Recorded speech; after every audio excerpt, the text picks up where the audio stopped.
Hola, hola, ¿cómo están? Mi nombre es Carmen Camino, llevando su luz a tu camino. Arturo Ashe, superestrella del tenis, murió de SIDA. Contrajo esa enfermedad de una transfusión de sangre durante una operación al corazón. Más que un gran atleta, Ashe era todo un caballero que inspiraba y alentaba a muchos con su comportamiento ejemplar en la cancha de tenis y fuera de ella. Ashe se podría ver amargado ante esta enfermedad, pero él mantuvo una actitud agradecida. Él explicó: si yo preguntara ¿por qué yo? Acerca de mis problemas, yo también tendría que preguntar ¿por qué yo? Acerca de mis bendiciones. ¿Por qué gané el campeonato de Wimbledon? ¿Por qué me casé con una bellísima y dotada mujer y tuve un maravilloso hijo? Sin embargo, muchas veces nosotros nos quejamos: ¿por qué yo? ¿Por qué está permitiendo Dios que esto suceda?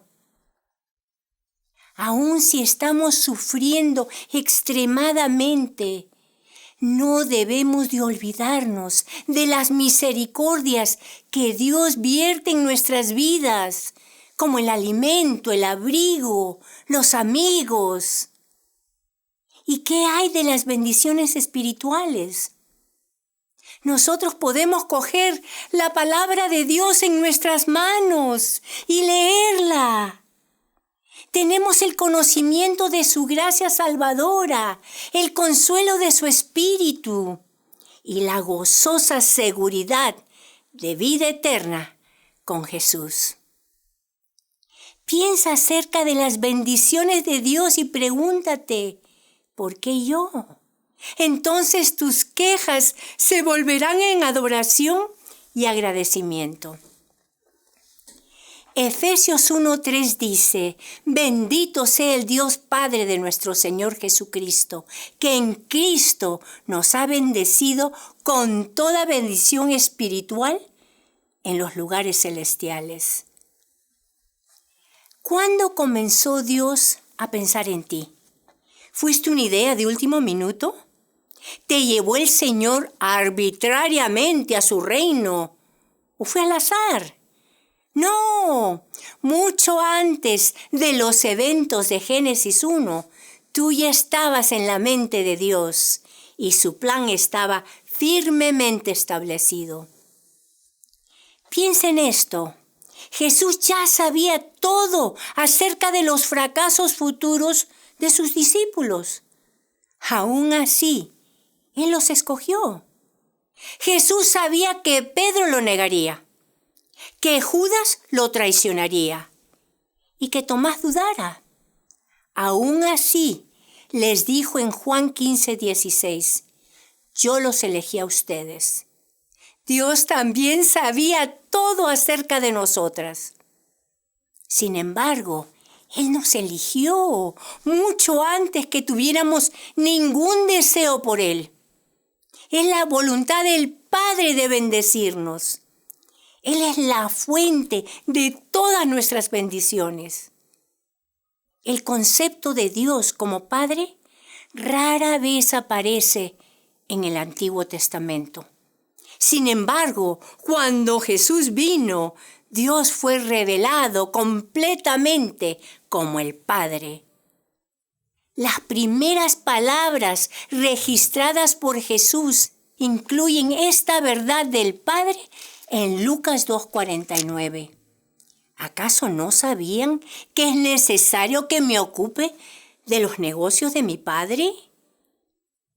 La parábola más bella de Cristo es la parábola del Hijo Pródigo, donde la palabra Padre ocurre una docena de veces. El nombre Padre estuvo en los labios de Jesucristo mientras oraba en la oscuridad de Getsemaní, mientras que colgaba de la cruz, mientras que saludaba a sus amados discípulos la mañana de su resurrección.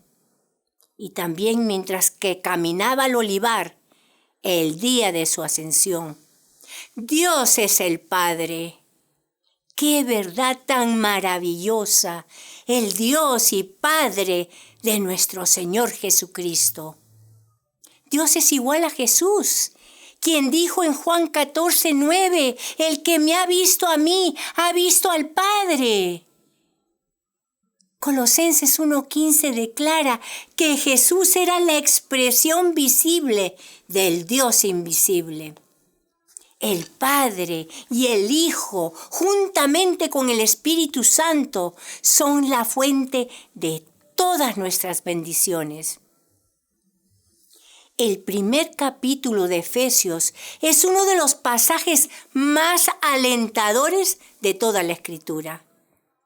Presenta el plan de Dios desde siglos pasados, de amarnos, elegirnos, adoptarnos, bendecirnos y sellarnos en su Espíritu. Y todas estas bendiciones tienen una característica fascinante. Todas están en tiempo pasado. Esto es muy importante. Él ya nos ha revelado el misterio de su voluntad y ha garantizado nuestra herencia. En otras palabras, muchas de las garantías y las promesas por las cuales oramos ya han sido dadas. Nosotras no estamos esperando a que Dios nos dé dones.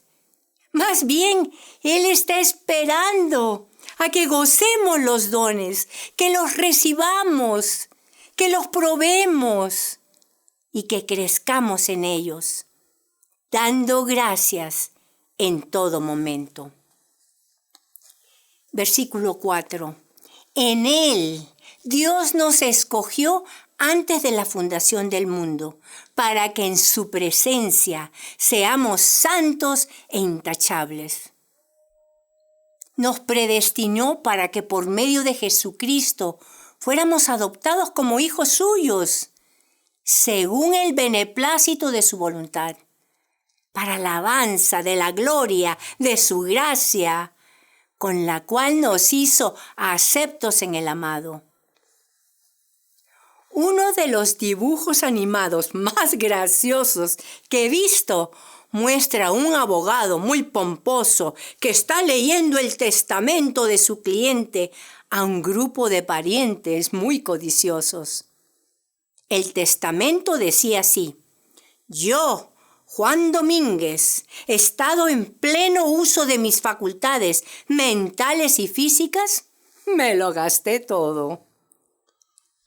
Cuando Jesucristo escribió su testamento para su iglesia, Él hizo posible que nosotras compartiéramos sus riquezas espirituales. En vez de gastárselo todo, Jesucristo lo pagó todo. Su muerte en la cruz y su resurrección hicieron posible nuestra salvación. Él nos puso en su testamento y luego murió para hacer que el testamento fuera válido. Después resucitó para volverse nuestro abogado celestial, asegurándose de que los términos del testamento se cumplieran correctamente. Dios nos escogió antes de la fundación del mundo. Somos escogidas. Esta es la maravillosa doctrina de la elección. Pablo enfatizó que la salvación depende totalmente de Dios. Él nos eligió. No somos salvas porque merecemos la salvación, sino porque Dios es bondadoso y nos la ha dado gratuitamente. Nosotros no influimos en su decisión de salvarnos. Él nos salvó de acuerdo a su plan. Por lo tanto, no podemos atribuirnos el mérito de nuestra salvación, ni hay la oportunidad para que nos sintamos orgullosas. El misterio de la salvación se originó en la mente eterna de Dios, mucho antes de que existiéramos.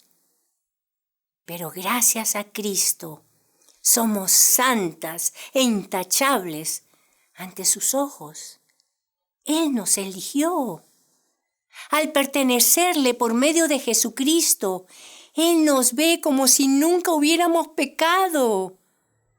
Lo único que podemos hacer es darle las gracias por su maravilloso amor. Jesús les dijo a sus discípulos en Juan 15:16, ustedes no me eligieron a mí, más bien yo los elegí a ustedes. Y aquellas de nosotras que hemos recibido a Jesucristo como nuestro Señor y Salvador, descubrimos que Él nos escogió. Como hija de Dios, tu posición ante Él es segura.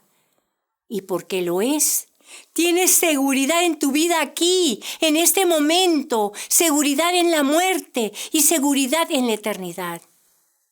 Tú tienes la seguridad de no tener nada que esconder o aparentar, porque cada uno de tus pecados ha sido cubierto por la sangre de Jesús. No tienes que tener miedo de que no tendrás lo que necesitas, porque tu Salvador te da todo lo que necesitas para hacer lo que Él te ha llamado a hacer. No tienes que preocuparte que te quedarás sola, porque tu Salvador ha preparado un lugar para ti, donde Él vive. No tienes que vivir con remordimiento, porque todos tus pecados han sido perdonados por su gracia. No tienes que buscar identidad, significado, propósito, porque Él te ha hecho su hija y te ha llamado a su propósito. No tienes que preocuparte acerca del futuro, porque todos los misterios que están por venir están en las manos soberanas de Jesús. No tienes que tenerles miedo a los problemas, las dificultades o al sufrimiento, porque tu Salvador usa todas esas cosas para tu bien y su gloria. No tienes que tener la esperanza de que tu servicio valga algo, porque el trabajo que haces en su nombre nunca es vano. No tienes que tener miedo de ser castigada, porque tu Salvador tomó tu castigo en sí mismo y satisfizo la ira de Dios. Sí, tú estás segura ante Dios. Y porque lo estás, tu vida ahora es bendecida con toda la seguridad que puedas querer.